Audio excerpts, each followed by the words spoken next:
Санте, друзья мои. Давайте сегодня просто наслаждаться моментом. Передаю слово нашему автору. Мадам, прошу. Спасибо, коллега. Друзья мои, сегодня здесь обычная современная французская улица. Машины, люди спешат на работу. Но 500 лет назад здесь все выглядело абсолютно иначе. И именно отсюда начинается наша новая история. Поехали. Когда-то здесь стояло аббатство Сен-Пьер-ле-Дам. Его больше нет. Революция смела его с лица земли. А поверх прошлого легла улица Марии Стюарт.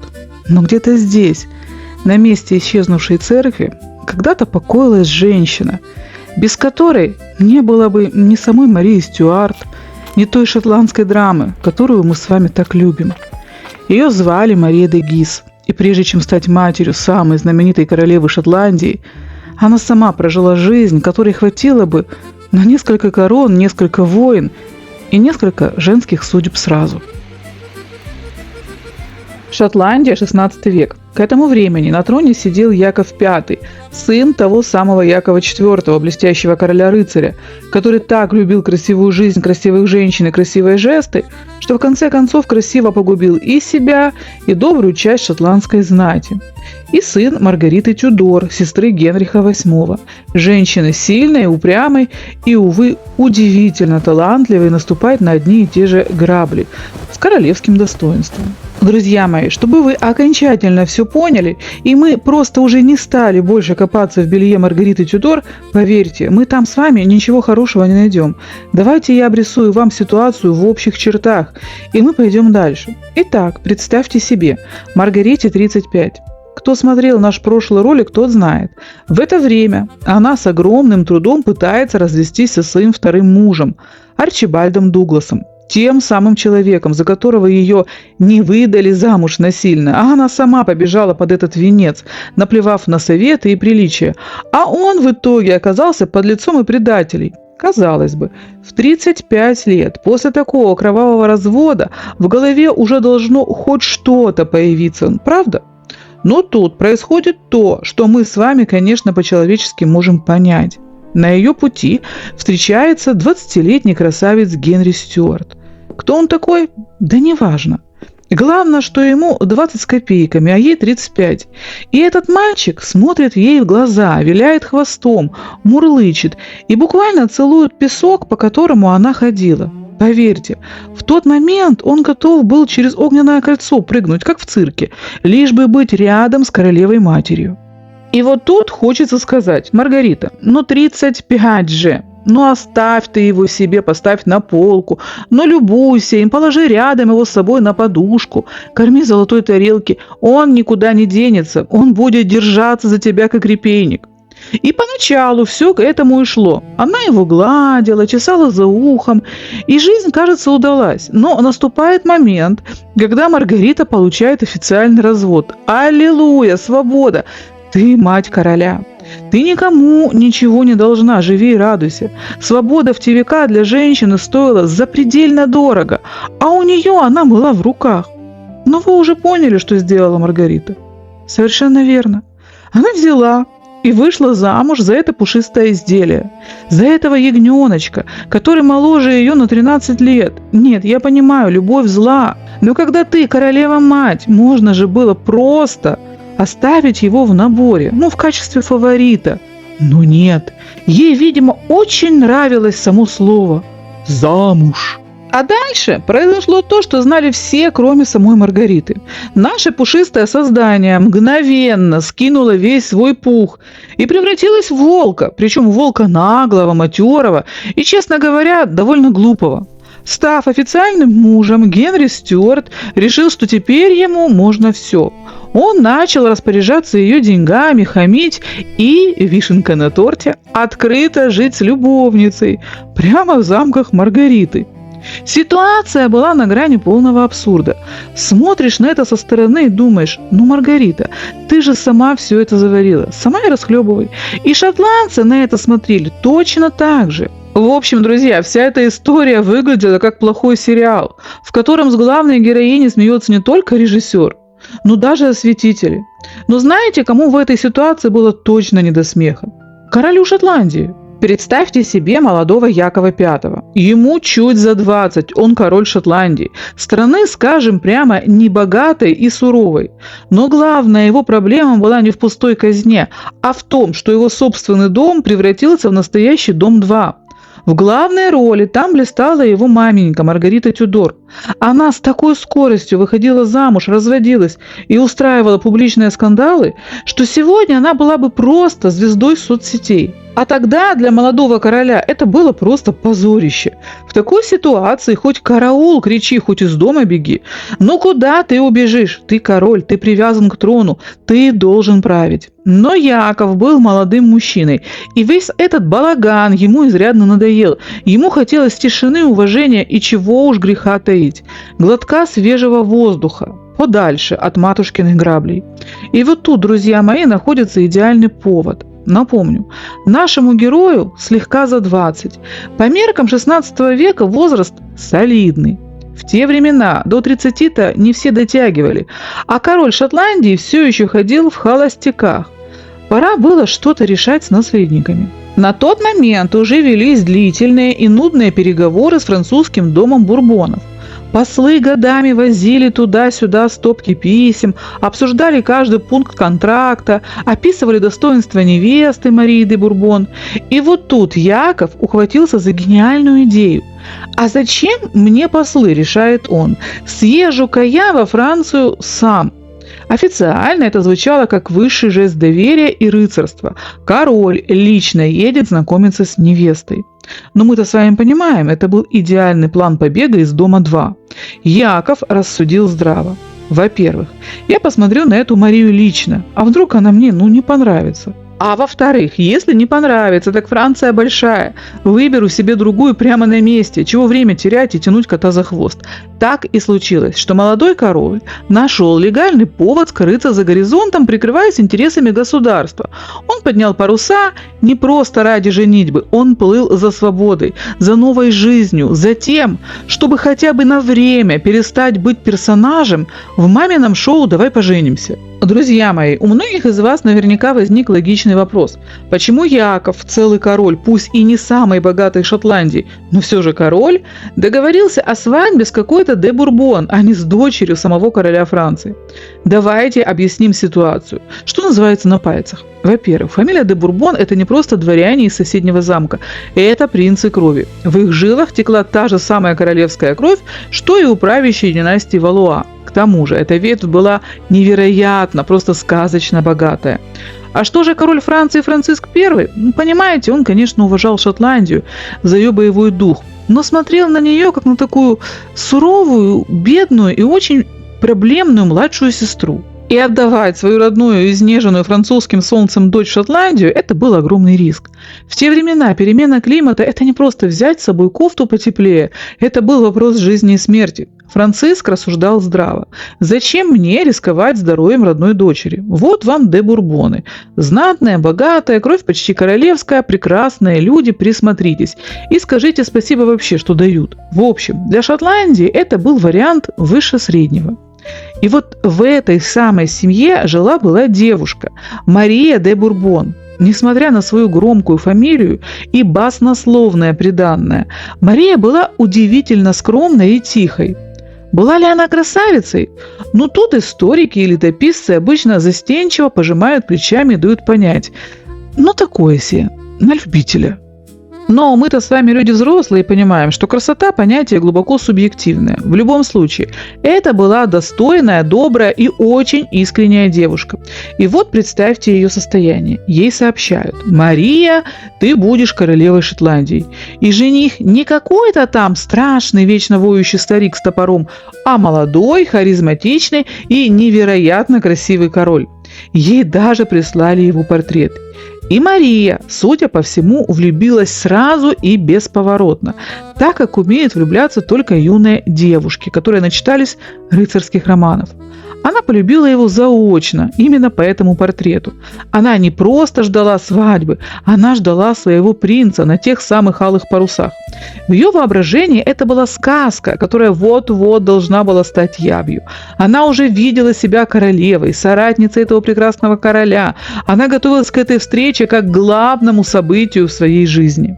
И вот представьте, настал тот самый день. Это не просто визит, это событие века. Король Шотландии не прислал вместо себя очередного занудного посла с пачкой бумаг. Он едет лично. В те времена это был поступок уровня безумный рыцарский роман. Наша Мария де Бурбон к этому моменту уже еле дышала от волнения. Она была типичной фанаткой рыцарских саг, и происходящее казалось ей воплощением мечты.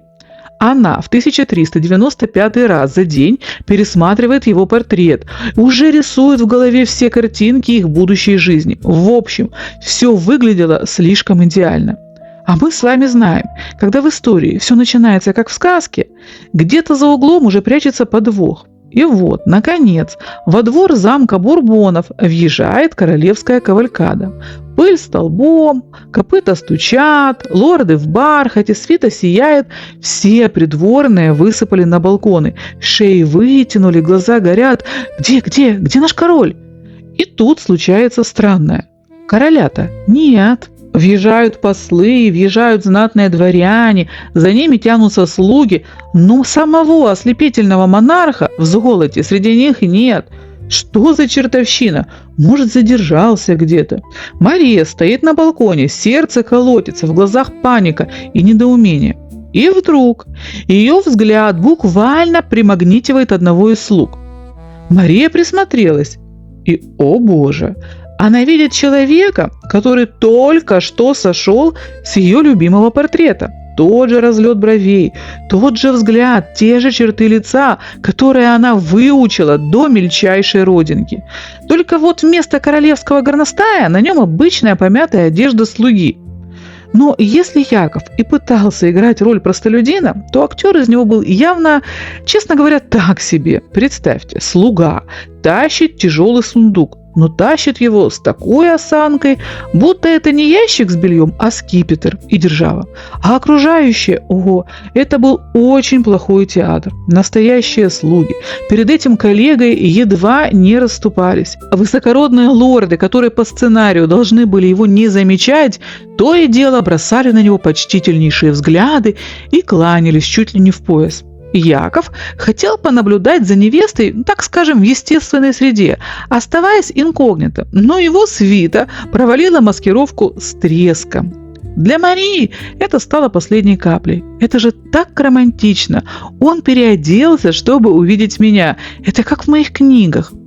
И тут она совершает поступок абсолютно искренний для влюбленной девушки и абсолютно катастрофический для опытного дипломата. Она прорывается через толпу людей, бежит через двор, подлетает к этому слуге, хватает его за рукав и на весь замок радостно выкрикивает: «Сир, я вас узнала!» Наступила мертвая тишина. Да, друзья, как мы уже с вами знаем, это был Яков V, и его гениальный план провалился, накрывшись медным тазом. Яков, конечно, раскраснелся так, что его лицо стало ярче его фамильного герба. Ему было безумно неловко. Шпион из него получился так себе. Ну, все вокруг, конечно, заулыбались. Ах, как мило, какая шутка. Какой затейник наш король. Сама Мария сияет. Король в жизни оказался даже красивее, чем на картинке. Казалось бы, вот он, финал счастливой сказки. Занавес, свадьба, любовь до гроба. Но именно в этот момент наша романтическая история сделала крутой поворот и начинает превращаться в очень несчастную историю.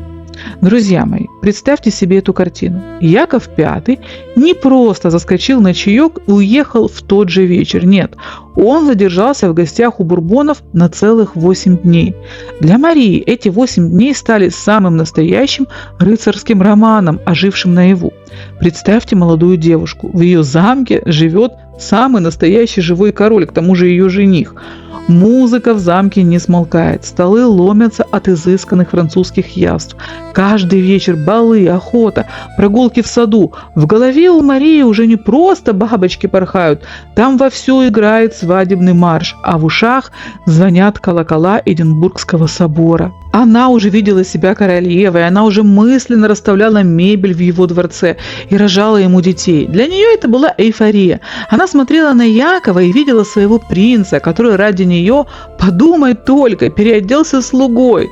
Но разве это не высшее доказательство любви? А что же наш Яков? Лично он нам, конечно, мемуаров о своих чувствах не оставил. Но судя по тому, что произошло дальше, его сердце билось ровно, как шотландские скалы. Пока Мария пребывала в мечтах, Яков вежливо улыбался, галантно подавал руку, ел французские деликатесы и внимательно наблюдал. И чем больше он наблюдал, тем больше понимал. Мило, скромно, но не зажигает. 8 дней пролетели для влюбленной Марии как один миг. И вот, спустя эти 8 дней Яков объявляет: «Прекрасная Мария, и я в восторге от вашего гостеприимства. Но долг зовет. Мне крайне необходимо засвидетельствовать почтение моему коллеге и брату, королю Франциску I. Нужно уладить пару формальностей в Париже, а потом, вы понимаете». И он уехал. Отбыл в гости королю Франции с такой легкостью и непринужденной улыбкой, что у бурбонов не возникло ни единого подозрения. А Мария осталась в замке, провожая его взглядом. Родители уже вовсю начали обсуждать список гостей на свадьбу, фасон подвенечных платьев. А что тянуть? Жених уже свой в доску, он 8 дней прожили душа в душу, можно сказать. Мария пребывала в абсолютной уверенности, что ее король просто поехал решить дела, как король с королем, и скоро вернется за ней на тех самых алых парусах. Но она еще не знала, что это как раз та самая классическая история, когда жених на минутку выскочил за хлебом и пропал из твоей жизни навсегда. Мы оставим Марию в ее счастливом невидении, а сами отправимся вслед за Яковом, туда, где блеск Парижа, настоящие принцессы и большие амбиции заставят его окончательно забыть дорогу назад. Жили-были во Франции король Франциск I и его супруга королева Клод Французская. Про Франциска мы как-нибудь поговорим отдельно. Это был человек-праздник, настоящий король Ренессанса, который обожал искусство, Леонардо да Винчи и роскошные пиры. Но сегодня наш взгляд прикован не к нему, а к его любимой дочери. Знакомьтесь, принцесса Мадлен. К моменту нашей истории ей исполнилось 16. И если вы представите себе самую нежную, самую изящную французскую розу, которую когда-либо рисовали художники, то это будет точно она. Мадлен была настоящей звездой французского двора. Но не той, что ослепляет скандалами или резким светом. Нет, она была как утренняя звезда, тихая, светлая, почти прозрачная. Король Франциск души в ней не чаял. Для него она была хрустальной вазой, высшим воплощением красоты и чистоты. Весь двор обожал ее за кроткий нрав и острый ум. Казалось бы, живи и радуйся, ты молода, ты прекрасна, ты дочь самого могущественного короля. Но была одна проблема. У этой прекрасной звезды была темная беда.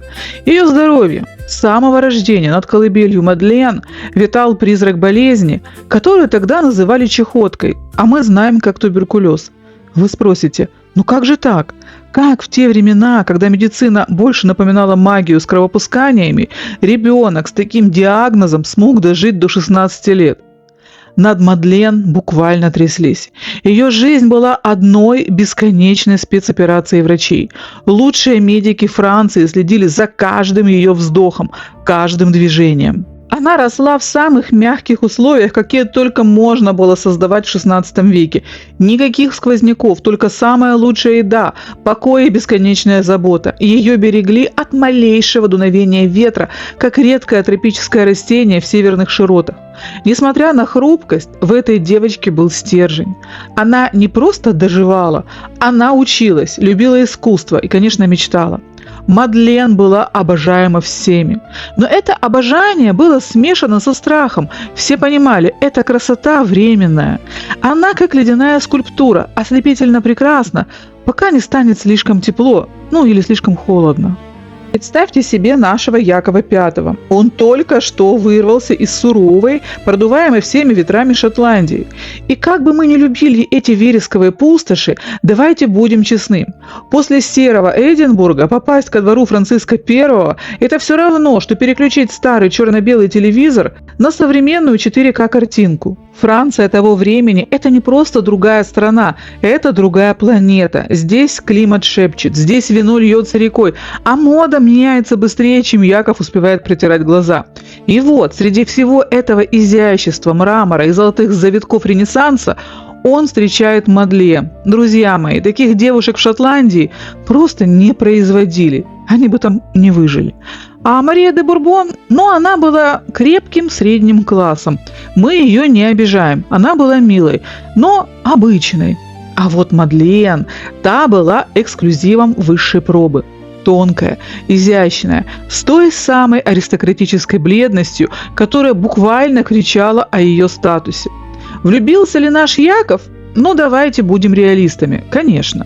Трудно не влюбиться в девушку, которая красавица и умница, дочь самого влиятельного короля Европы.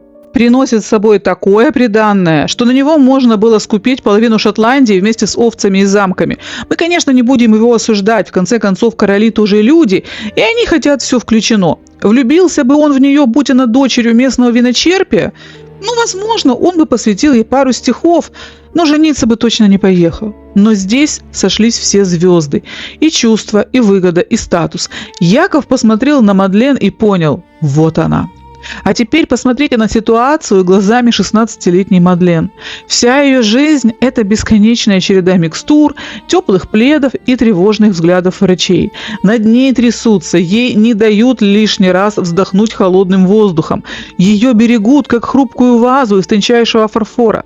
Скука смертная, согласитесь. И вдруг в этот стерильный мир врачей и нянек врывается он, рыжий наглец из северных земель. Энергичный, дерзкий, пахнущий морем и приключениями. Он не смотрит на нее, как на пациентку. Он смотрит на нее, как на женщину, как на свою королеву. Мадлен потеряла голову мгновенно. В 16 лет тебе не нужны грелки и советы докторов. Тебе нужна любовь, от которой захватывает дух. И муж, который увезет тебя за горизонт. Она увидела в Якове свой шанс наконец-то пожить, а не просто сохранить здоровье.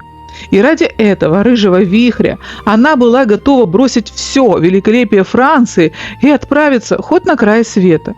И вот представьте себе, молодые люди, как водится, влюблены. Глаза горят, и они идут к папе. А папа у нас Франциск I, человек, который повидал в этой жизни все. И тюрьмы в Испании, и Леонардо да Винчи в своем поместье. И папа, глядя на эту ситуацию, включил режим здравого смысла. Он прекрасно понимает, Шотландия – это не курорт, это суровый край туманов и овса. Отдать туда свою хрупкую Мадлен, которая кашляет от одного упоминания о сквозняке, это все равно, что отправить комнатную орхидею зимовать в сугробе. Франциск говорит: «Яков, ты парень неплохой, но только давай без фанатизма. Вот тебе Мария де Бурбон. Красивая, богатая, здоровая, бери и радуйся». Но тут в Якове просыпается все упрямство его маменьки Маргариты Тюдор. В этой семье слово «нет» воспринимали как приглашение к затяжной дискуссии. Он не уезжает. Он 9 месяцев буквально живет на голове у Франциска. Представьте себе этого гостя. Он охотится с королем. Он пьет с ним лучшее вино. Он очаровывает двор. При этом Яков заказывает себе наряды такой стоимости, что портные начинают креститься. И все это в долг, на деньги, которых у небогатой Шотландии отродясь не водилось. Он ведет себя как рок-звезда на бесконечных гастролях. И все это ради одной цели – Мадлен. А Мадлен не просто просит отца, она устраивает тихую революцию. В ее словах звучит та самая горькая мудрость человека, который знает, что время ограничено. Она не хочет больше быть хрупкой вазой, окруженной армией врачей и теплых пледов. Она хочет жить, она хочет любить мужчину, которого выбрала. И хотя бы недолго поносить настоящую корону, а не только горчичники. «Папа, я хочу быть королевой, а не пациенткой». И сердце Франциска, которое не дрогнуло перед императорами, начинает таять. В голове у короля Франции рождается слабая, но отчаянная надежда. А вдруг? Вдруг этот суровый морской климат, вопреки всем прогнозам, сотворит чудо? Вдруг ей там станет легче? Ну давайте добавим сюда еще щепотку политического цинизма. Франциск I понимал, Шотландия – это его черный ход в Англию. Если он сейчас обидит Якова и укажет ему на дверь, обиженный племянник может пойти и помириться со своим грозным дядей Генрихом VIII. А союз Англии и Шотландии – это страшный сон для Франции. Отдав Якову свою родную дочь, Франциск намертво привязал Шотландию к Франции. Для большой политики Мадлен стала золотой цепью, которая должна была удержать Якова от союза с Англией. Жестоко? Да. Но это 16 век.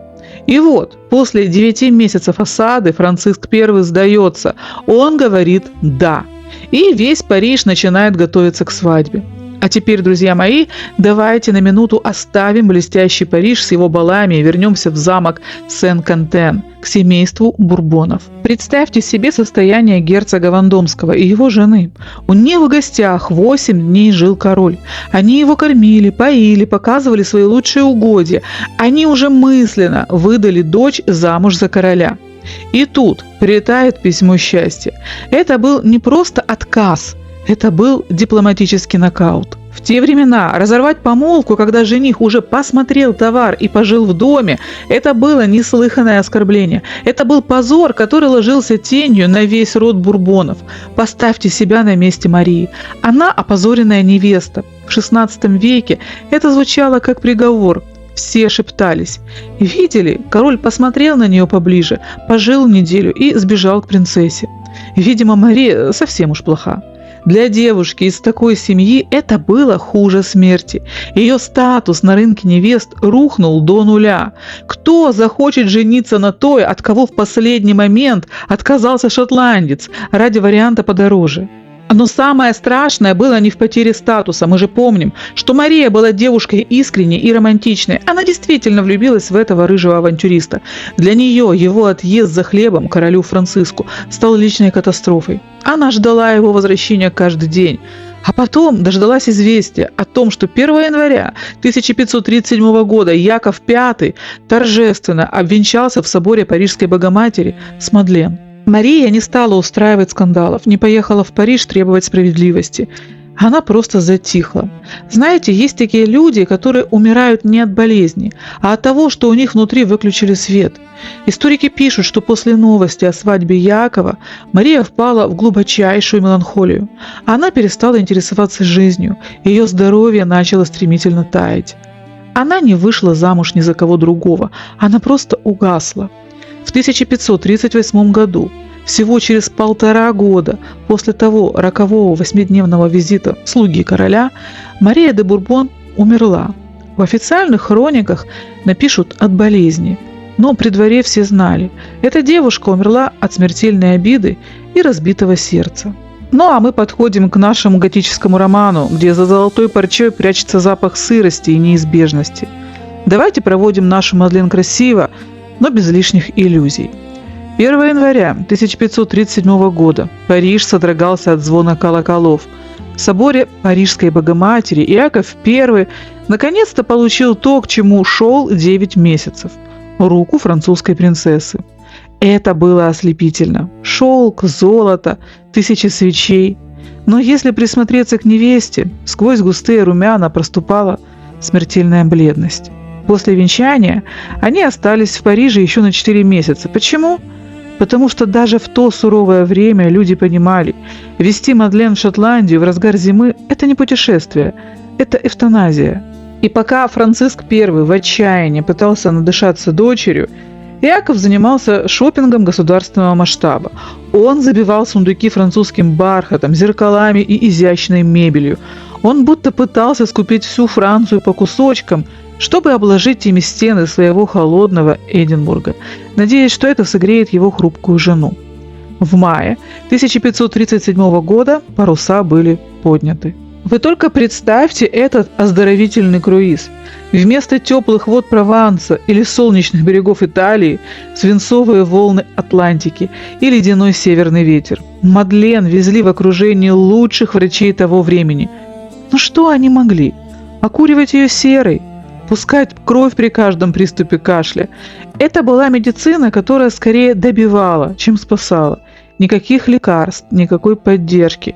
Только холодный соленый воздух, который резал ее легкие, как бритва. Иаков был, конечно, рядом, он держал ее за руку, он действительно старался быть рыцарем. Но никакая королевская воля не могла остановить чехотку, когда корабль упорно шел на север. 19 мая.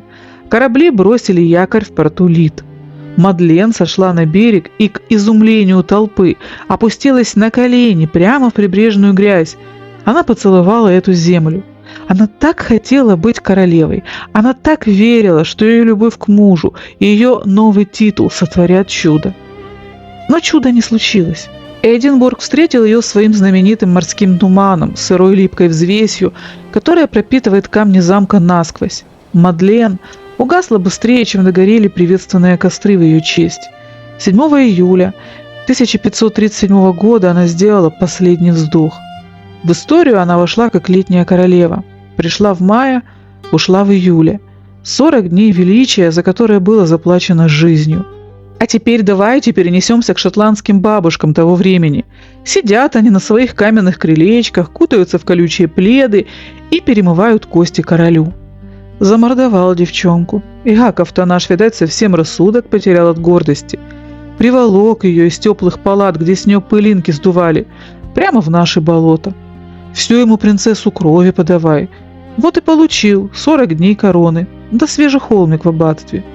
Сидела бы девка дома, пила бы свои сладкие отвары. Глядишь, и до 20 лет бы дотянула. А она-то тюдоровская кровь. Хочу ее. Хочу и все тут. А то, что от этого хочу девчонки легкие в тряпочку превратились, так это королям не указ. Друзья мои, если бы мне довелось присесть на заваленку с теми самыми шотландскими бабушками, я бы не просто кивала им в такт, я бы добавила от себя то, о чем вслух тогда говорить боялись. Давайте отбросим романтическую шелуху и рыцарские баллады. Яков V был королем до мозга костей, а королю, друзья мои, в первую очередь нужны не охи, вздохи под луной, а живые крепкие наследники. И на что он рассчитывал? Каких детей могла родить ему девушка, которая угасала на глазах еще в цветущем Париже? Вести ее в серые стены Шотландии было не просто риском, это было осознанным приговором. Здесь заиграло то самое упрямое нутро. Хочу утереть нос своему дядюшке Генриху VIII. Притащу к себе в Эдинбург не просто жену, а дочь Франциска I. Пусть весь мир увидит, на каком уровне я играю. И он притащил, он посадил ее на трон, зная, что этот трон для нее станет надгробием. Любил ли он ее? По-своему возможно. Но эта любовь была эгоистичной и разрушительной. Он поиграл в великого монарха, устроил ослепительное шоу на 40 дней и похоронил свою мечту вместе с юной женой. Но история не терпит пустоты, а шотландский трон одиночества. Иакову, которого за эти 9 месяцев во Франции так и подмывает окончательно признать истинным Тюдором, теперь срочно требуется новая замена. Ему больше не нужны хрупкие розы, которые кашляют от тумана. Ему не нужны пациентки, над которыми нужно дрожать. Урок усвоен, причем самым жестким образом. Теперь Иакову нужна женщина из другого теста. Статная, крепкая, сильная. Та, которая не просто выживет в этой суровой стране, а железной рукой наведет порядок в его замках. И, наконец-то, выполнил главную задачу, родит ему сыновей. А если с сыновьями не заладится, то хотя бы дочерей, способных выстоять там, где ломается французский хрусталь. И такая женщина во Франции уже была. Она уже ждала своего часа, наблюдая со стороны за этой печальной сказкой. А Иаков вытер слезы, поправил корону и отправил гонцов за новой французской партией. Шоу должно продолжаться, даже если сцена еще не остыла от предыдущего акта. Друзья мои, прежде чем мы двинемся дальше, и я познакомлю вас с женщиной, которая стала не просто очередной королевой, а настоящим стальным стержнем, нам нужно сделать одну важную вещь. Давайте отмотаем время назад. Представьте. Шел 843 год, и жил тогда Карл Великий. Он был настоящим супергероем своего времени. Он объединил под своей железной рукой почти всю Европу. Но короли не вечны. Карл умер. и его наследники, 3 внука, устроили такую дележку имущества, что искры летели по всему континенту. В итоге они решили просто разрезать наследство деда, как праздничный пирог, на 3 части. Восточная часть досталась Людовику Немецкому, это фундамент будущей Германии, а западная часть досталась Карлу Лысому, это колыбель будущей Франции. Срединное королевство – самый лакомый кусок, посередине полоса земли от Северного моря до Италии, так вот ее забрал себе старший внук Лотарь I. И именно от имени этого внука и пошло название Лотарингия. Этот кусок посередине был самым сложным. Представьте, вы начинка в сэндвиче между будущими великанами Германией и Францией. Чтобы там выжить, нужно было иметь очень крепкие зубы. Знаете, даже сегодня, спустя 11 веков, когда проносишься на машине по автобанам через эти земли, история сама стучится в окна. Первое, что бросается в глаза, это дорожные указатели. Вы увидите символы шахт, названия старых приисков и рудников. Это край сильных людей, край тех, кто веками доставал богатство из-под земли и превращал его в сталь. Это край железных рудников и глубоких шахт. Если ты родился в Лотарингии, ты либо куешь меч, либо им машешь. Здесь не до сантиментов. Шли века. Громадное королевство Лотаря постепенно скукоживалось, как старый свитер после стирки. Соседи то и дело откусывали по кусочку. В итоге оно превратилось в герцогство Лотарингия. Но даже став меньше, эта земля не потеряла своего гонора. Одно поколение герцогов сменяло другое. И все они помнили главное: мы не просто дворяне, мы потомки императоров.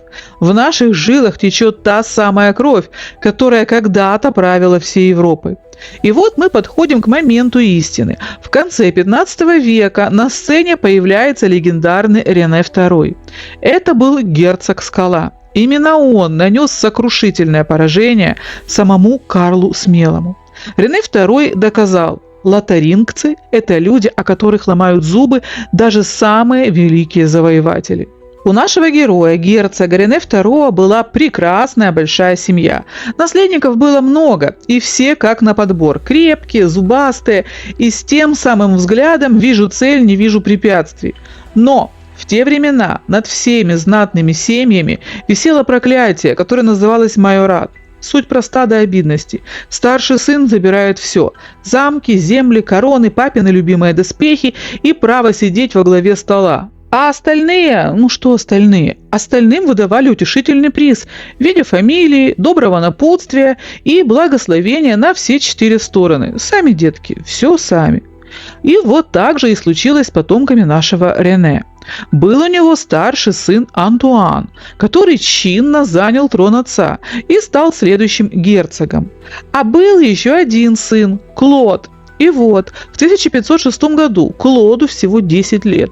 В наше время в этом возрасте ребенок спорит о видеоиграх.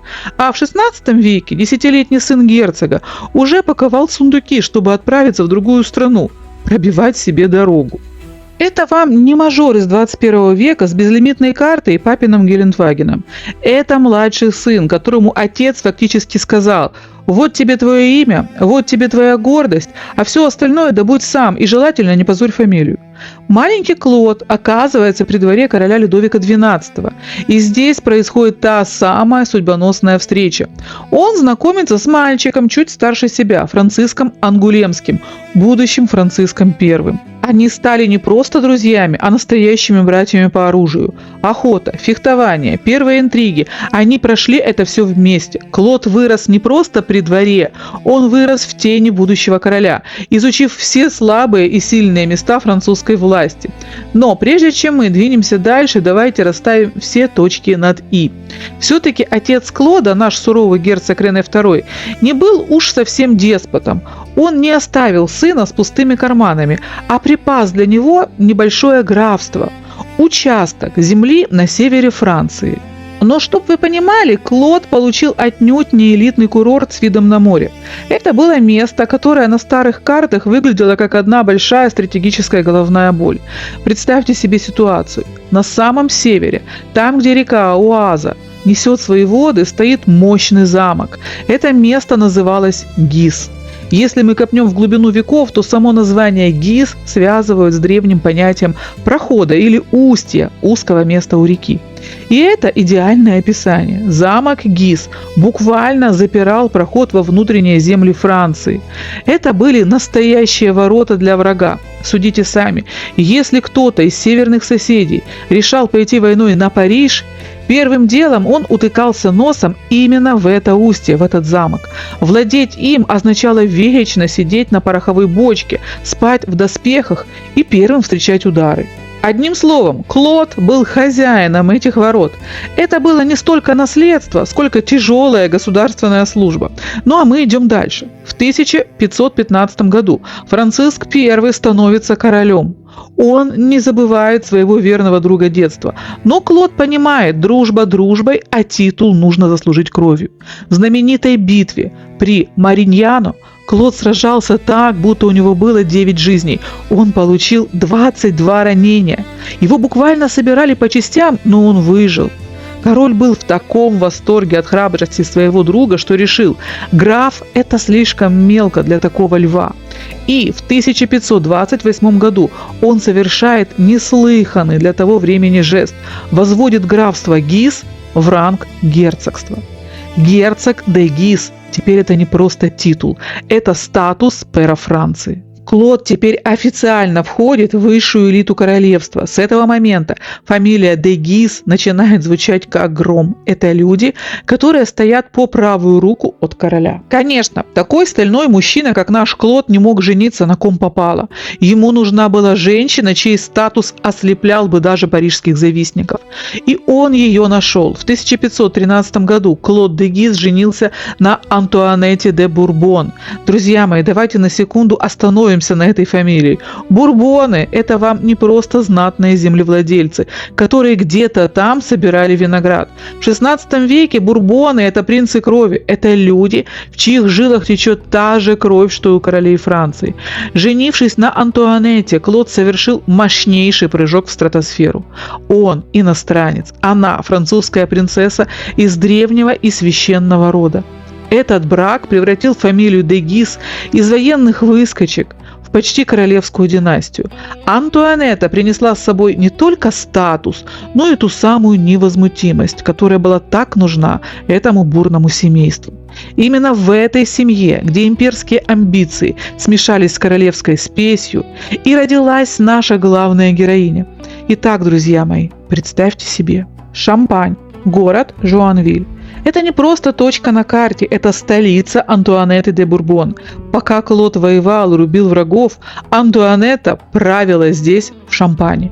И вот, 22 ноября 1515 года в семье железного герцога и принцессы де Бурбон на свет появляется девочка. Ее называют Мария. Мария де Гиз, если быть точным. Друзья мои, а теперь важное отступление. И нет, это не моя фантазия. Это вполне реальная вещь. Люди прошлого в среднем были ниже нас. Если бы я со своими 177 сантиметрами вдруг оказалась где-нибудь в Париже в XVI веке, то, честно говоря, смотрелась бы там весьма выразительно. В толпе, где средняя женщина едва доставала бы мне до плеча, а большинство мужчин до подбородка, я бы выглядела настоящей Эйфелевой башней. Это не преувеличение. Хотя с Эйфелевой башней, конечно, преувеличение. Почему же мы вытянулись? У ученых есть четкие ответы. Человек растет не только как Бог дал, но и как жизнь позволила. А тогда жизнь позволяла мало. Детство у большинства начиналось не с витаминов, кружков и разговоров о личных границах, а с тяжелой работы, скудного питания, бесконечных болезней и очень скромных бытовых условий. Организм, который еще должен был расти, часто с ранних лет уже пахал как взрослый.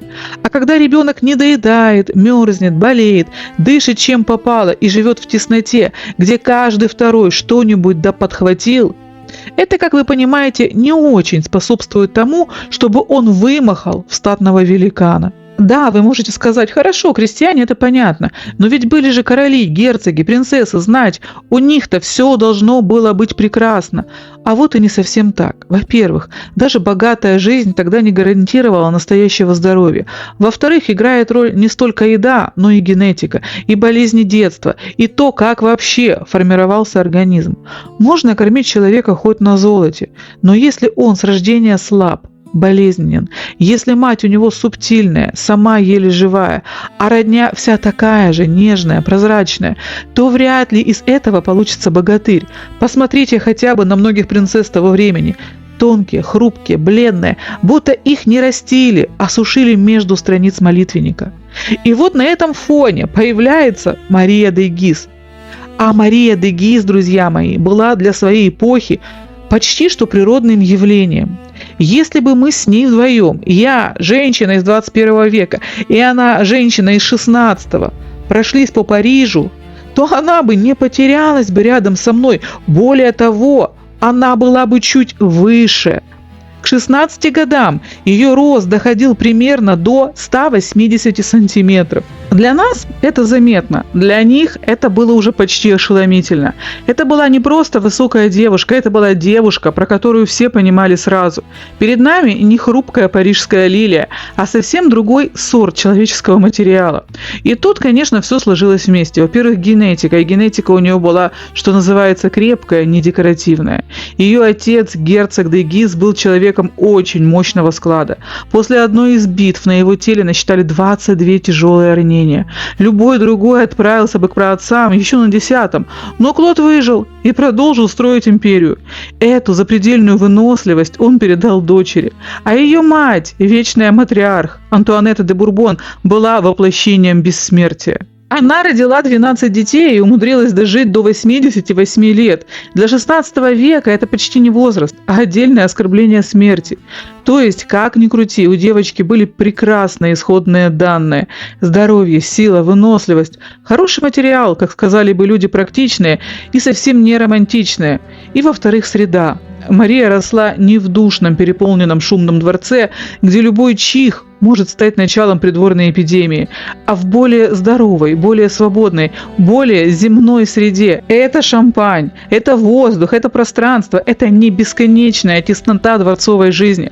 Пока где-нибудь в Париже нежные принцессы могли чахнуть в каменных покоях, окруженные людьми, сквозняками, дымом и болезнями, Мария де Гиз росла как настоящее дитя крепкой почвы и выросла, что называется, кровь с молоком в самом лучшем старинном смысле этого выражения.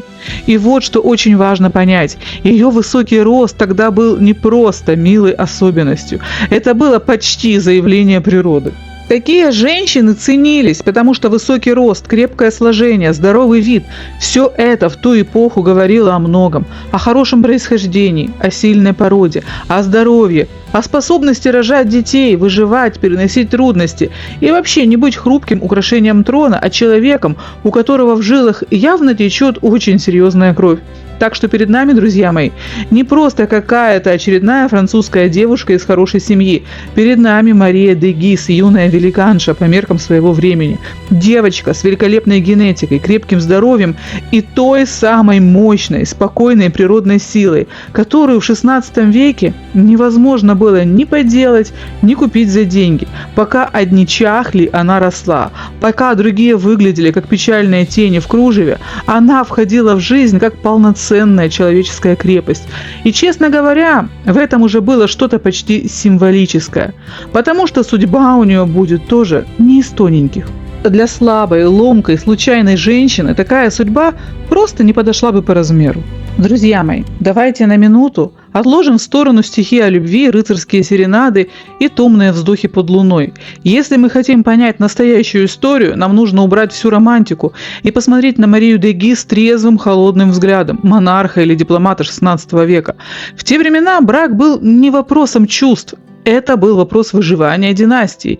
И если бы тогда существовала биржа или аукцион невест, то акции Марии де Гиз торговались бы по самой высокой цене. Она была не просто завидной невестой, она была активом высшей категории. Любому уважающему себя королю в первую очередь нужна была женщина, которая сможет родить. И не просто родить, а произвести на свет крепких, жизнеспособных наследников. В XVI веке роды были лотереей со смертью. Огромное количество принцесс, хрупких, бледных, изнеженных, умирали после первого же ребенка, а то и до. А теперь посмотрите на Марию. Она не знала, что такое чехотка или постоянные обмороки. Она была воплощением жизненной силы. Для монарха это означало одно – эта женщина не умрет через год, оставив его вдовцом с младенцем на руках. Ну и еще один, конечно же, важный момент – идеальный политический расклад. Мать Антуанетта де Бурбон – это прямая королевская кровь Франции. Жениться на ее дочери означало породниться с правящим домом – Валуа. Это статус принца крови. Отец Клод де Гиз – это деньги, это огромные армии и влияние. Это семья, которая не просит милости у королей, а диктует свои условия. Жениться на Марии означало получить в приданное не только сундуки с золотом, но и поддержку самого мощного и агрессивного клана Европы. Монархи понимали, королева – это не просто украшение трона. Это человек, которому, возможно, придется управлять страной, если король уйдет на войну или преждевременно скончается. Мария была воспитана своей матерью Антуанеттой в духе железной дисциплины. Она умела считать деньги, знала толк в дипломатии и обладала тем самым ледяным спокойствием, которое так необходимо правителю. Итак, друзья мои, представьте себе эту картину. 1534 год. Перед нами Мария де Гиз. Ей всего 18, но она уже настоящая сенсация. Представьте эту стать, 180 сантиметров, ослепительная улыбка, железное здоровье и приданное, от которого у казначеев захватывает дух. Настоящая мечта, бриллиант высшей пробы. И тут у любого человека возникнет логический вопрос. Постойте, если она такая идеальная, почему же ее не выдали замуж за какого-нибудь императора всей вселенной или хотя бы за приличного короля? Ответ до обидного прост и прозаичен. На всех не хватало. Да-да, на тот момент на европейском рынке монархов случился досадный застой. Все маломальские важные короли были, как это помягче сказать, безнадежно заняты. На дверях их спален висели таблички «Не беспокойте, я женат». Давайте проведем быструю ревизию. Франциск I, Франция, наш блестящий король. Он был женат на Элеоноре Австрийской. Вариант закрыт. Генрих VIII, Англия. Этот персонаж как раз в 1534 году по уши погряз в своем великом деле. Он только-только женился на Анне Болейн, рассорился с папой и пока даже не догадывается, что через пару-тройку лет будет сходить по нашей Марии с ума. Пока он занят, ему не до этой невесты. Карл V, император Священной Римской империи, тоже прочно женат на Изабелле Португальской. В общем, ситуация патовая. Принцесса есть, а свободного трона под нее нет. А ждать нельзя. Такие акции, как Мария, должны работать прямо здесь и сейчас. Но раз уж короли закончились, папа Клод де Гиз решил, нужно выбирать из тех, кто стоит к трону ближе всех. Выбирать почти короля. Знаете, в политике XVI века это было даже круче. Ты получаешь все привилегии королевской крови, безумное богатство и статус, но при этом тебе не нужно каждое утро думать о том, как бы кто-нибудь не отравил твой завтрак или не поднял восстание на окраине страны. Именно так в нашей истории появляется семья, чья фамилия звучала как музыка для любого аристократа – Орлеанские. Итак, друзья мои, давайте разбираться, кто же такие эти загадочные Орлеанские и почему фамилия жениха для нашей Марии звучала в XVI веке так же громко, как и Рокфеллер сегодня. Чтобы вы понимали, в те времена фамилия Орлеан была не просто названием города, это была метка королевского качества. Орлеанский дом – это младшая ветвь правящей династии Валуа. По сути, это кузены короля. Но давайте, чтобы совсем все было понятно, я вам буквально на пальцах все объясню. Но для этого нам нужно с вами перенестись в конец XIV века, в те времена, когда на французском троне восседал мудрый король Карл V. У короля Карла было два сына. Старший, как и положено, стал следующим королем, а младшему Людовику папа подарил во владение город Орлеан. С этого момента Людовик стал герцогом Орлеанским. У этого Людовика Орлеанского был сын Жан. Но вот незадача, он родился вне брака. В те времена его называли бастард орлеанский. Казалось бы, на карьере можно поставить крест, ведь он бастард. Но Жан оказался парнем не промах. Он стал правой рукой Жанны д'Арк, национальным героем Франции и лучшим полководцем своего времени. Королевская семья его так зауважала, что дала ему титул графа Лонгвиля. Итог. Так появилась ветка Орлеан-Лонгвиль. Это люди с королевской кровью Орлеанского дома, но со своим собственным, очень почетным именем. Шли годы, наши Лонгвили богатели, их влияние росло, а связи с короной становились неразрывными. И вот наступает момент истины. На французском троне сидит Людовик XII, и очень важный нюанс. Он сам принадлежит к Орлеанскому дому, и своих родственников Лонгвилей просто обожает. Он решил, что статус семьи пора привести в соответствие с их реальной мощью. Хватит быть просто графами. В 1505 году король официально возводит их в ранг герцогов. Это была высшая лига, пропуск в самый узкий круг избранных. Первым герцогом стал Франсуа II де Лонгвиль. После него титул унаследовал его брат Луи I. Следующим в очереди стал старший сын Луи, Клод. Но, как это часто бывало, судьба распорядилась иначе.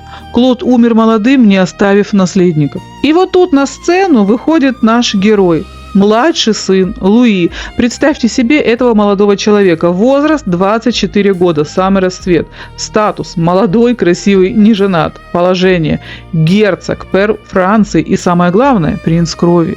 Он ближайший родственник короля Франциска I. Если король – это солнце, то Луи – это самое яркое и теплое отражение. Он сказочно богат, невероятно влиятелен и обладает безупречными манерами. Именно такого алмаза французской аристократии и выбирают в мужья нашей Марии де Гиз. И вот, 4 августа 1534 года, представьте себе это торжество. Это не просто два влюбленных сбежались под венец, это было столкновение двух титанических сил. Клан Гизов давал этому браку свою легендарную сталь, несокрушимое здоровье и пробивную мощь. Дом Орлеанов давал королевский лоск, немыслимый статус и бездонные сундуки с золотом. И да, друзья мои, давайте признаем этот пикантный момент. Молодая 18-летняя невеста была заметно выше своего 24-летнего жениха. Но в этом-то и был весь шик. Она не выглядела нескладной, она выглядела как античная богиня, как амазонка, которая нашла себе достойного спутника. Для папы де Гиза этот брак был триумфом, его дочь теперь официально вошла в круг неприкасаемых. А для молодых началось время, которое казалось бесконечным праздником. Они стали одной семьей, богатейшей, влиятельнейшей, красивейшей. Перед Марией открылись двери лучших замков. Казалось, что этот золотой билет обеспечил ей счастье до конца дней. Но история, как мы знаем, любит крутые повороты. И пока молодые наслаждались своим триумфом, тучи над их идеальным миром уже начинали сгущаться. Итак, друзья мои, запомните даты. Сейчас они нам очень пригодятся. Напоминаю, 4 августа 1534 года Мария де Гиз стала женой Луи II Орлеанского, герцога де Лонгвиля. Проходит чуть больше года, и 30 октября 1535 года, вуаля, Мария делает именно то, ради чего, собственно, мы все здесь и собрались. Как и договаривались, она рожает герцогу сына и наследника. Сразу с первой попытки, без осечек. Мальчика назвали Франсуа в честь короля Франциска I, потому что времена такие были. Если уж благодарить судьбу за ребенка, то желательно еще и политически грамотно. Но главное, Мария здорова и счастлива, сын крепкий, идеальная картина мира в стиле Ренессанс. Семья живет, мальчик растет, все идет как по маслу. И вот тут наступает 1537 год. Мария сообщает мужу прекрасную новость. В начале августа у их маленького Франсуа появится брат или сестра. Все в восторге, все ждут прибавления. Но именно здесь судьба делает резкий поворот. Июнь 1537 года. До родов Марии остается ровно 2 месяца. Ее муж, молодой, красивый и влиятельный герцог Луи, отправляется по делам в Руан. И там происходит то, что в XVI веке было обычным делом. 27-летний мужчина, у которого впереди вся жизнь, богатство и рождение второго ребенка, просто сгорает за несколько дней от какой-то дурацкой лихорадки. Нам сегодня это невозможно понять, как это с такими деньгами и возможностями. А вот так. Никакие кони, кареты и замки не помогли. 9 июня Мария становится вдовой. А теперь самое мистическое. Помните дату свадьбы? 4 августа. Так вот, ровно спустя 3 года после того, как Мария стояла в подвенечном платье, 4 августа 1537 года на свет появляется ее второй сын. Представьте этот сюрреализм. Она в глубоком трауре по мужу, но именно в день их годовщины она рожает его посмертного сына. К слову, я тоже родилась в этот день, 4 августа. Правда, спустя несколько лет, но речь сейчас не обо мне.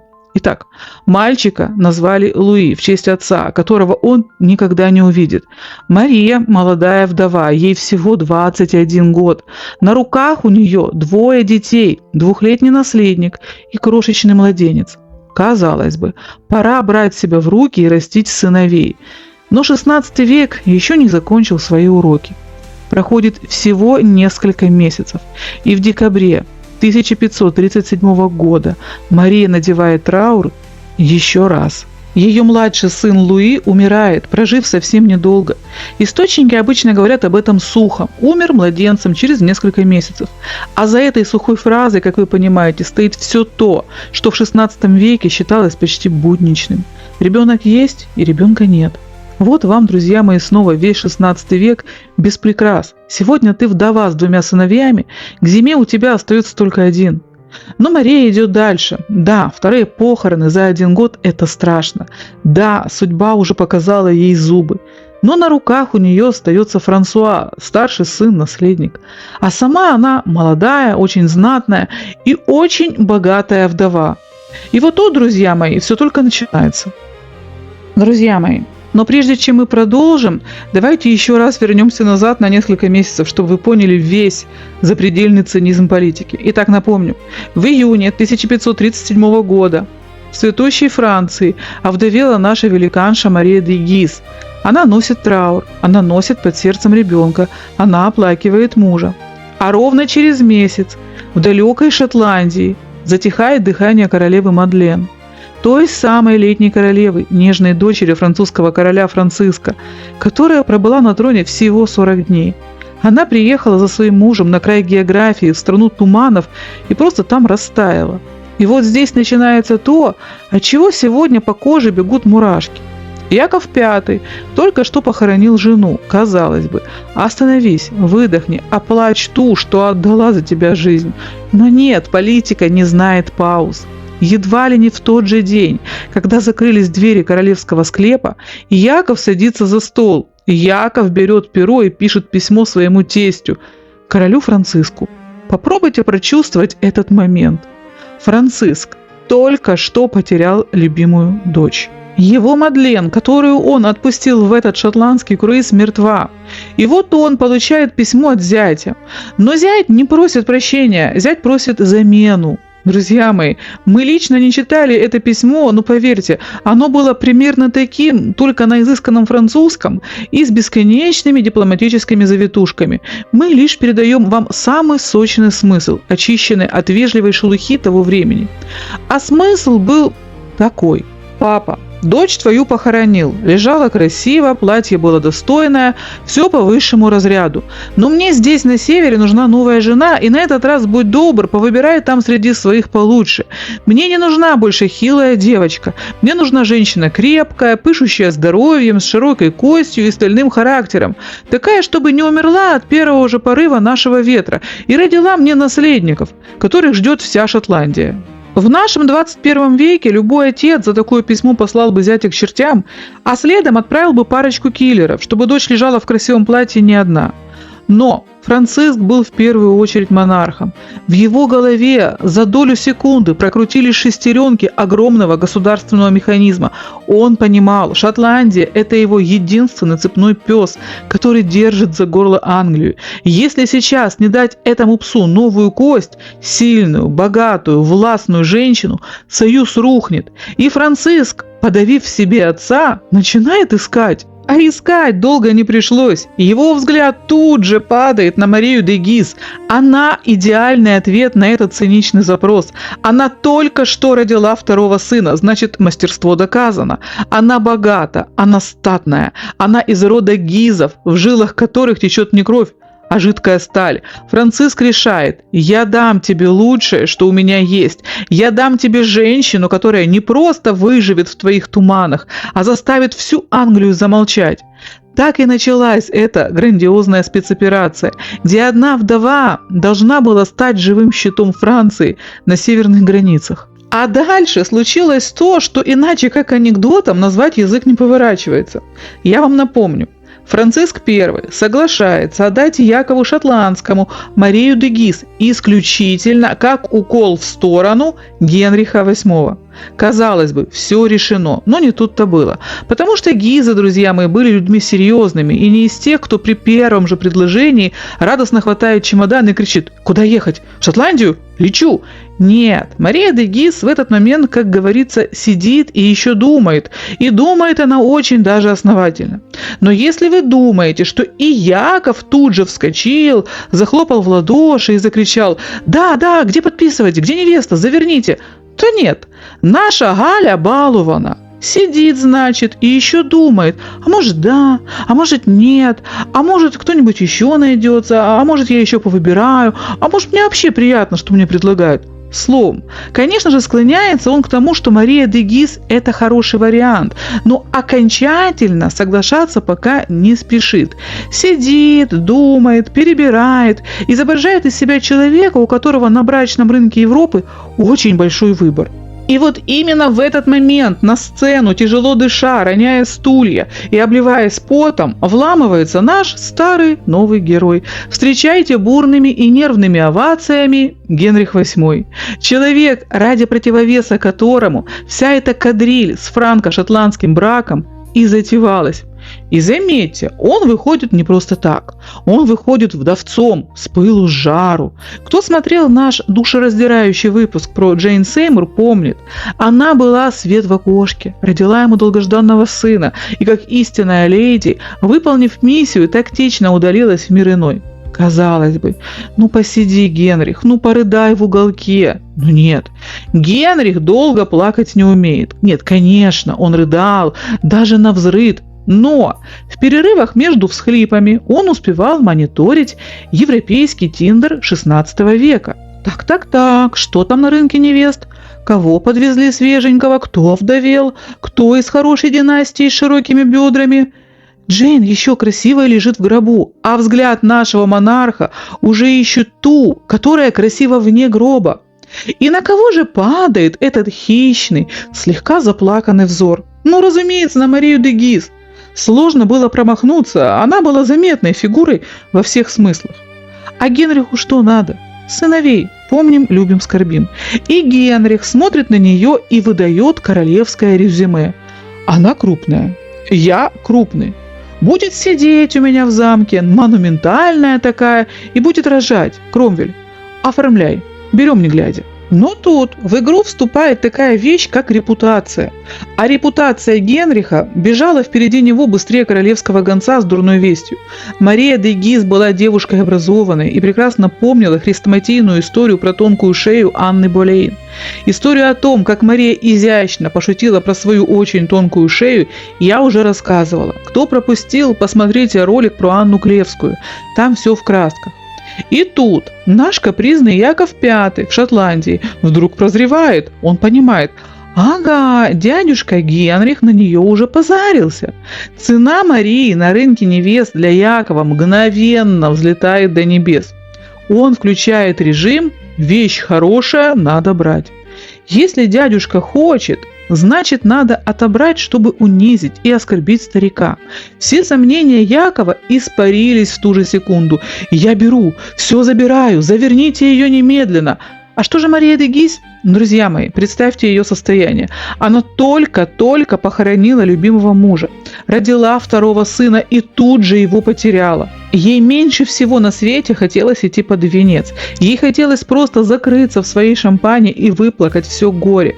Но когда выбор стоит так, либо престарелый Генрих с его топором и эшафотом, либо молодой король, хоть и вредный, Яков V, кого бы выбрали вы? Вот и Мария, тяжело вздохнув, согласилась ехать в Шотландию.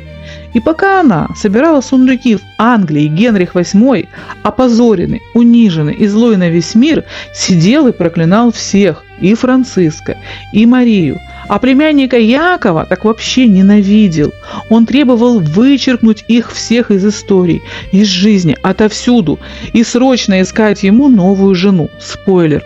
Он найдет ее в Клеве. Но это уже совсем другая история. А мы возвращаемся к нашей Марии. Друзья мои, а что же было дальше? А дальше начинается глава, которую можно назвать «Триумф воли над разбитым сердцем».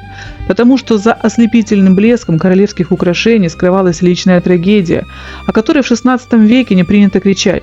Прежде чем мы увидим Марию на шотландском берегу, давайте закроем очень печальную страницу. Чтобы стать королевой, Марии пришлось совершить то, что для любой женщины нож в сердце. Она уезжает, оставляя во Франции своего первенца Франсуа. Мальчик остается на руках у своей бабушки, той самой железной Антуанетты де Бурбон, которая, кажется, планировала жить вечно. И вот, маленькому Франсуа судьба такой щедрости не отмерила. Он умрет в 15 лет. И на этом первая ветвь династии Марии прервется. Вот вам и ирония XVI века. Ты можешь быть самой здоровой и крепкой женщиной Европы, твоя мать может быть и вовсе бессмертной легендой, но твои дети все равно остаются хрупкими заложниками времени. А теперь давайте затаим дыхание. Представьте себе серый туманный берег Шотландии.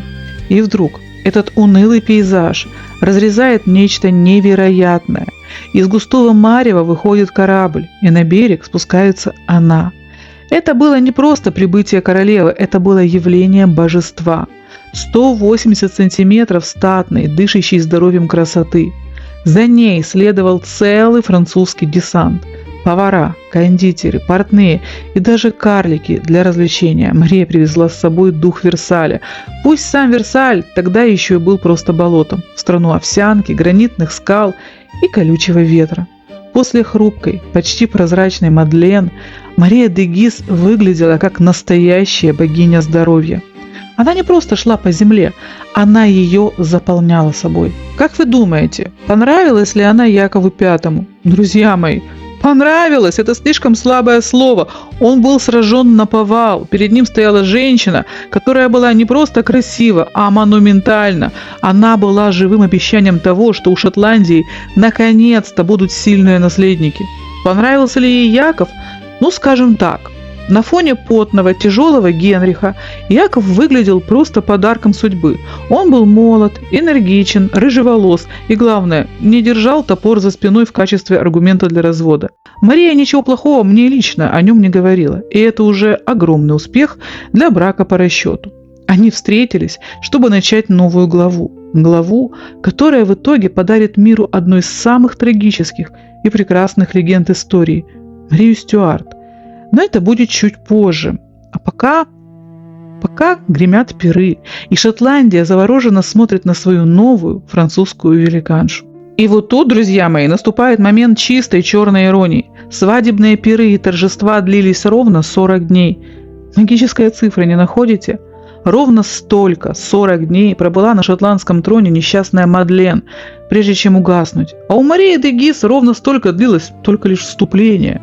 Глядя на эту величественную женщину, на эти пиры, на ее ослепительную улыбку, ни у кого в Шотландии не возникало даже мысли, что эта королева собирается в ближайшее время умирать. Нет, Мария пришла сюда всерьез и надолго.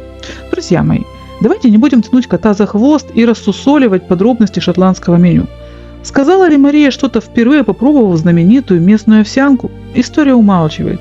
Скорее всего, она просто молча ела ее с тем самым достоинством, которое свойственно женщинам ее породы. Мария де Гиз не была капризной девочкой. И вот как выглядел ее золотой век в стране скал и туманов. Мария в Шотландии освоилась мгновенно, никаких жалоб на холодные сквозняки и вечный дождь. Народ ее буквально обожал. Для шотландцев она стала настоящим солнцем, которое наконец-то осветило их серые будни. И что самое удивительное, с мужем Яковом у нее все сложилось просто идеально. Это был не просто сухой политический брак, это был союз, душа в душу. Яков наконец-то нашел женщину, которая была ему не просто женой, а равноправным партнером, способным разделить и трон, и мысли. Но главная магия началась в детской. Мария приехала в Шотландию с одной целью – укрепить трон. И она начала выполнять этот план с пугающей эффективностью, будто работала по четкому графику. Май 1540 года, буквально через год после свадьбы, она рожает наследника, мальчика. Его называют Джеймсом, Яковом, в честь отца. Шотландия была просто в экстазе. Апрель 1541 года, проходит меньше года, и бац! На свет появляется второй сын, Роберт. Вы только представьте этот масштаб успеха. У короля Якова сразу 2 здоровых крепких сына.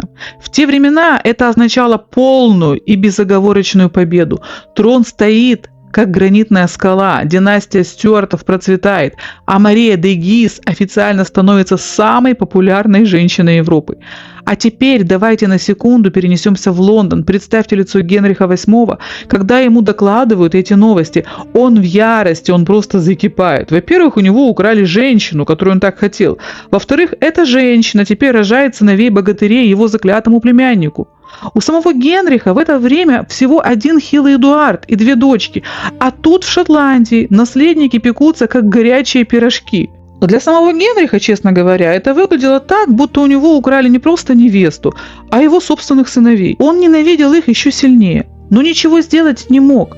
Шотландия была на пике своего могущества. Друзья мои, а дальше началось что-то по-настоящему страшное.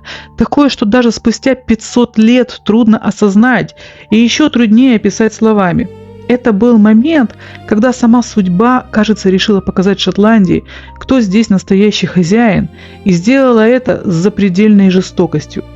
Прежде чем мы докопаемся до истины, а мы это любим, давайте я пошагово восстановлю для вас хронологию этого кошмара, чтобы вы почувствовали весь цинизм и ужас того дня, когда шотландская корона фактически превратилась в пепел. Представьте себе декорации. 12 апреля Мария де Гиз в замке Стерлинг рожает второго сына Роберта. В воздухе пахнет победой. У Якова V теперь 2 сыновей. Весь двор празднует, вино льется рекой. Мария восстанавливается после родов. Ну вот, наступает 21 апреля. Утро в Стерлинге. В разгар торжеств в ворота влетает гонец из Сент-Эндрюса. И у него страшная весть. 11-месячный наследник Джеймс, Яков, тяжело болен. Яков V, обезумев от страха, бросает жену и младенца, вскакивает на коня и несется в Сент-Эндрюс. Понимаете, что значит болен в 16 веке? Это когда ты скачешь несколько часов, зная, что врача участкового не существует, а есть только молитвы. Яков V успевает, влетает в покой, хватает первенца на руки, и мальчик умирает прямо у него на глазах. Наследник, гордость, будущее страны – все гаснет в одно мгновение. В состоянии полного шока и горя Яков снова садится в седло. Он мчится обратно в Стерлинг, к Марии. Ему нужно выплакаться, ему нужно обнять живого ребенка, чтобы не сойти с ума. Как только он прилетает в Стерлинг, случается немыслимое.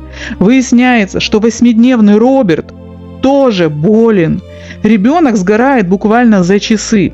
К вечеру того же дня, 21 апреля, Яков V становится отцом 2 маленьких мертвецов.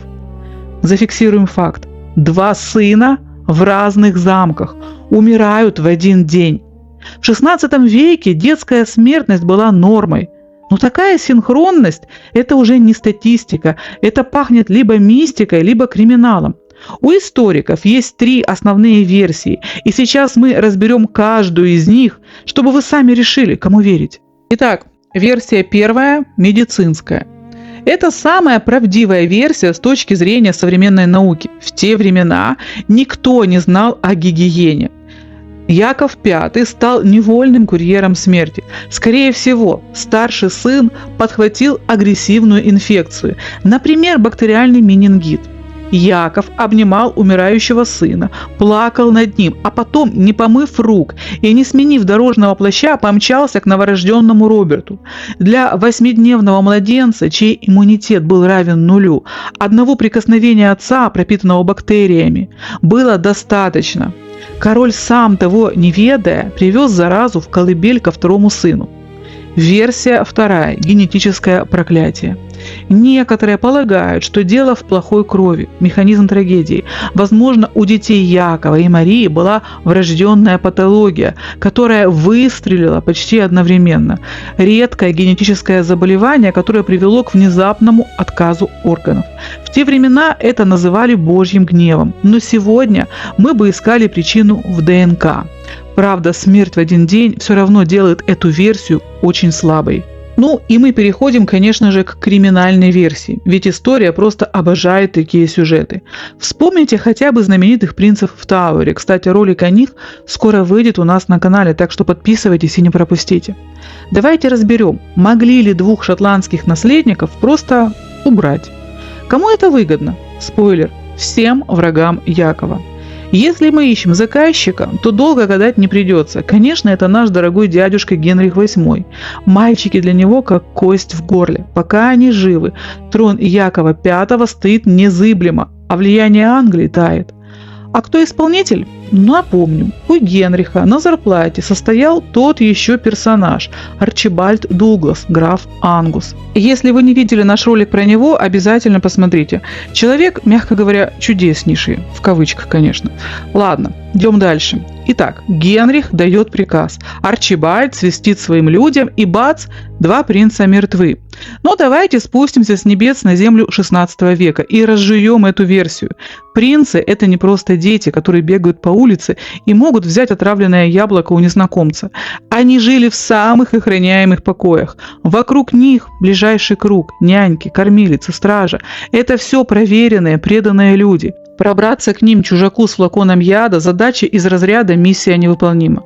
Чтобы два разных шпиона в двух разных замках отравили детей в один и тот же день – это уже не конспирология, это голливудский боевик. В жизни так не бывает. Если бы один мальчик умер, во втором замке тут же перекрыли бы все входы и выходы, а поваров заставили бы пробовать даже воздух. Друзья мои, я лично, честно говоря, не верю в флаконы с ядом и злодеев, которые подсыпали порошки в овсянку. В жизни все обычно прозаичнее. Но от этого не менее страшно. Конечно, у каждого из нас может быть свое мнение на этот счет, и вы вольны верить в любую из версий. Но я предлагаю нам взглянуть на ситуацию под другим углом.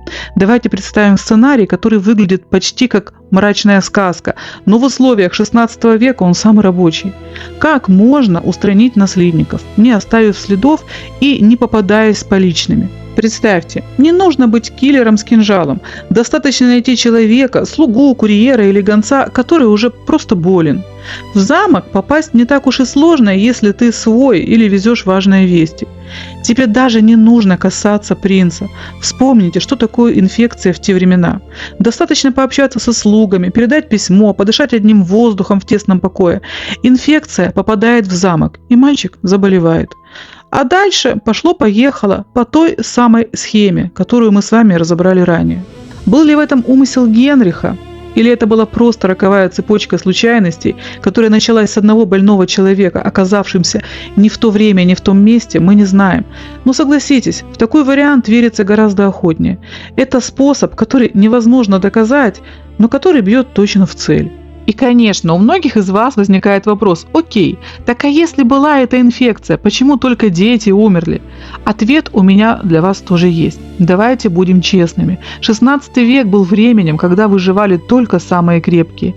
И вот как это работало на практике. Яков V, Мария де Гиз и их придворные – это люди, которые уже прошли естественный отбор. К 30 годам они переболели всем, чем только можно. оспой, корью, бесконечными лихорадками, кишечными инфекциями. Их иммунная система была похожа на закаленную в боях крепость. То, что для взрослого организма было лишь легким недомоганием, дурным самочувствием или просто поводом выпить лишнюю чашу вина, для младенца становилось смертельным ударом. Здесь мы подходим к самому горькому моменту. В медицине есть понятие «бессимптомное носительство». Вы можете чувствовать себя абсолютно здоровым, бодрым и полным сил, но при этом быть носителем агрессивной бактерии или вируса. Яков V, метаясь между сыновьями, скорее всего и стал тем самым почтальоном смерти. В любом случае, друзья мои, у каждого из вас наверняка есть своя версия этой драмы, и я буду рада почитать ваши мысли в комментариях. Было ли это тонкое политическое убийство или трагическое неведение отца, мы никогда не узнаем наверняка. Но какой бы теории вы ни придерживались, давайте зафиксируем этот ледяной факт. 21 апреля 1541 года произошла трагедия, которая изменила все. А дальше началась самая настоящая черная полоса, когда одно несчастье цеплялось за другое, как звенья тяжелой железной цепи. Чтобы не задерживаться долго на этой мрачной главе, давайте сразу перейдем к осени того же рокового года. 18 октября 1541 года обрывается жизнь нашей старой знакомой Маргариты Тюдор. Ей был 51 год. Смерть пришла к ней внезапно. Инсульт.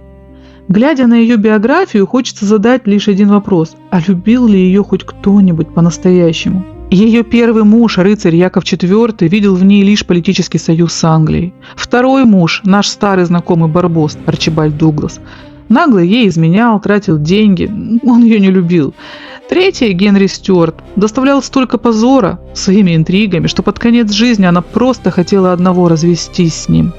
Она уходила в одиночестве, оставив после себя лишь горькое послевкусие нереализованных амбиций. Но смерть Маргариты была важна не только как личная трагедия. Она была последним предохранителем в голове ее брата Генриха VIII. Пока сестра была жива, Генрих еще сохранял остатки приличия. Маргарита была единственной женщиной в мире, которая могла написать ему: «Генрих, побойся Бога, это же твой племянник, не трогай его». Она была тем самым тормозом, который сдерживал его ярость против Шотландии. И вот, в октябре 1541 года тормоза сорвались окончательно, и Генрих потерял последнюю совесть и последнюю связь с семейными ценностями. Теперь перед ним была не страна сестры, а просто кусок земли, которую нужно срочно поглотить. Давайте честно.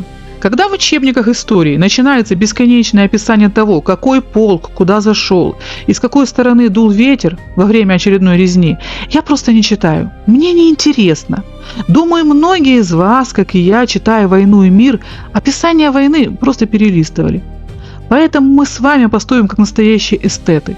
Оставим эту кровавую возню мужчинам в железных костюмах, а сами сосредоточимся на том, что действительно имело значение.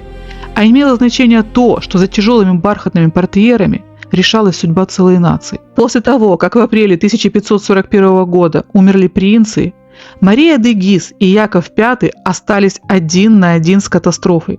В XVI веке у королевы нет права на долгий траур. Ее тело – это государственное достояние, и ее главной задачей было заполнить эту тишину новым плачем. Мария, будучи женщиной невероятной воли, не сломалась. Примерно через 11 месяцев после потери сыновей, в марте 1542 года, Шотландия затаила дыхание. Королева снова была беременна. Пока Мария вынашивала новую жизнь, вокруг бушевало то самое, о чем мы договорились не говорить подробно. Какая-то суета на границах. Генрих VIII снова брызжет слюной, требуя покорности. Шотландские лорды спорят, кто из них главный. Одни побеждали, другие проигрывали. Честно говоря, это была бесконечная и довольно однообразная возня. Мне противно даже ее пересказывать. Мария все это время была беременна. Весь 1542 год она провела, глядя в окна замка, пока ее живот рос вместе с угрозой со стороны Англии. Она была как тихий центр, в самом центре урагана. И вот мы подходим к финалу этой долгой гонки. Место действия – замок Линдлитгоу. На улице холодный декабрь, в стране полная неразбериха после позорного поражения шотландской армии. Но мы помним, про войну ни слова. Просто знайте, что Яков V в этот момент уже лежал и не хотел жить. 8 декабря 1542 года Мария де Гиз рожает. И это не мальчик. На свет появляется девочка. Ее называют Марией в честь матери и, конечно же, как было принято в католическом мире, в честь Девы Марии. А что же ее отец? После всех тех событий, о которых мы договорились не вспоминать, Яков V действительно просто лежал. И вот представьте, 8 декабря, в его покое влетает гонец. В воздухе слабая надежда на чудо. «Ваше Величество, у вас родился ребенок!» – восклицает он. Яков с трудом открывает глаза. В этом вопросе была вся его последняя надежда на спасение королевства. «Мальчик?» «Нет, сир, девочка». Яков V тяжело вздохнул и произнес ту самую фразу, которая навсегда осталась в аналах истории. «С девкой пришло, с девкой и уйдет». Что за девки? Для тех, кто позабыл нашу историю, Яков имел в виду Марджори Брюс, дочь великого Роберта Брюса. Именно через нее корона когда-то пришла к роду Стюартов. А уйдет она, по его мнению, вместе с этой новорожденной малюткой. Он был уверен, что девочка никогда не удержит трон, и Шотландия, как независимое государство, просто исчезнет. А что же было потом? 14 декабря 1542 года Якова V не стало. Ему было всего 30 лет. Он ушел тихо, оставив после себя хаос, вдову в враждебной стране и 6-дневного младенца. Корона Шотландии, тяжелая и окровавленная, перешла к Марии Стюарт, которой от роду было всего неделю. Началась новая, великая и трагичная эпоха. Но прежде чем мы перейдем к судьбе Марии Стюарт и разберем ее на косточки, давайте отдадим дань женщине, без которой эта история просто бы не состоялась. Речь о ее матери, Марии де Гиз. Она не просто осталась вдовой, она стала стальным хребтом Шотландии в самые темные ее времена. В отличие от своей свекрови Маргариты Тюдор, которая коллекционировала мужей и постоянно впутывалась в скандалы, Мария де Гиз была сделана из совсем другого теста. После смерти Якова V она больше никогда не вышла замуж, хотя предложений было море. Но она понимала, новый муж – это претендент на власть, который может отодвинуть ее дочь. Она посвятила свою жизнь одной цели – сохранить корону для маленькой Марии. И вот тут мы снова встречаем нашего старого знакомого – Генриха VIII. У этого человека, кажется, действительно была какая-то мания на Марию де Гиз. Как только Яков V спустил дух, Генрих, конечно же, снова к ней посватался. Представьте этот уровень. Он только что воевал с ее мужем, довел его до гроба, а теперь предлагает вдове руку и сердце. Генрих хотел объединить короны через этот брак, но Мария де Гиз технично и твердо ему отказала. В итоге Мария де Гиз официально стала регентом Шотландии. Она правила страной в условиях, когда лорды предавали друг друга каждый завтрак, а Англия устраивала грубые ухаживания, буквально сжигая шотландские города, чтобы заставить выдать малютку Марию за сына Генриха. Мария де Гиз выстояла. Она договорилась с Францией, отправила дочь в безопасное место и сама вела дипломатические и военные игры. Она была для Шотландии всем – и щитом, и умом, и французским изяществом. Июню 1560 года эта некогда блистательная золотая королева превратилась в тень самой себя.